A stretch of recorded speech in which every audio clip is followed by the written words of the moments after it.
Barn Quilt Squares started in 2001 when Donna Sue Groves wanted to honor her mother, who is a quilter, and hang a quilt square up on their barn in Adams County, Ohio.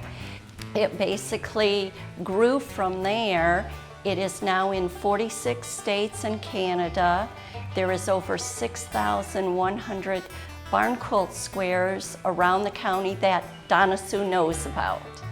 Adams County was doing it, and it was great for tourism. I thought I would get into it. Most still, when you say the word, think of a quilt, that's fabric, and they didn't really understand the barn quilt idea because nobody else had did it here in Hancock County. Quilting is such an old form.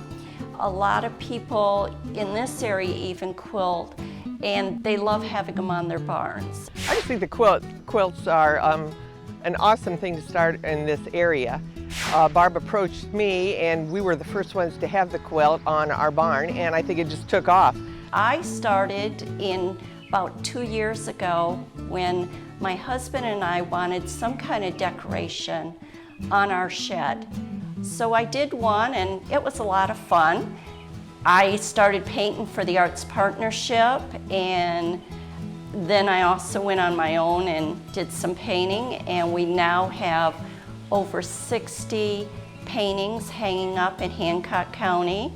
Basically, the process of starting to design a barn quilt is somebody will give me, they could have got a picture off the internet.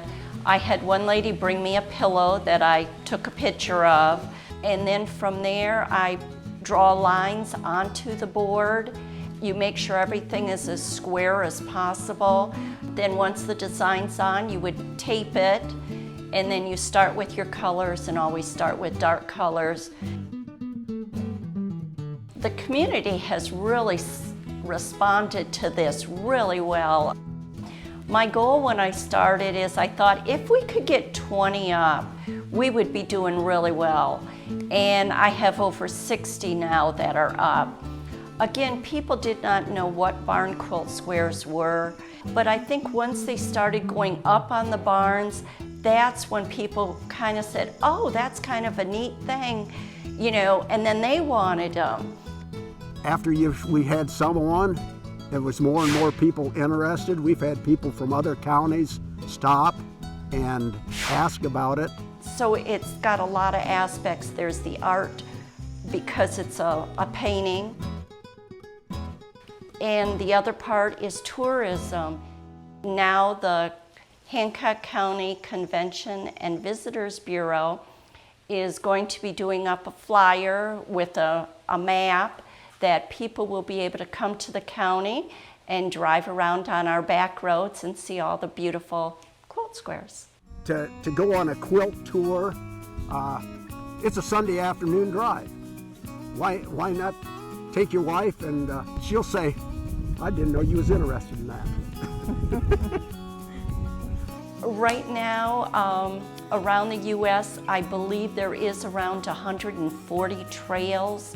You can pick up maps pretty much anywhere. You just have to look. I think Ohio needs something like this. It's just it's a sprig of color and authenticity of what we did 50, 60, 70 years ago. It's awesome.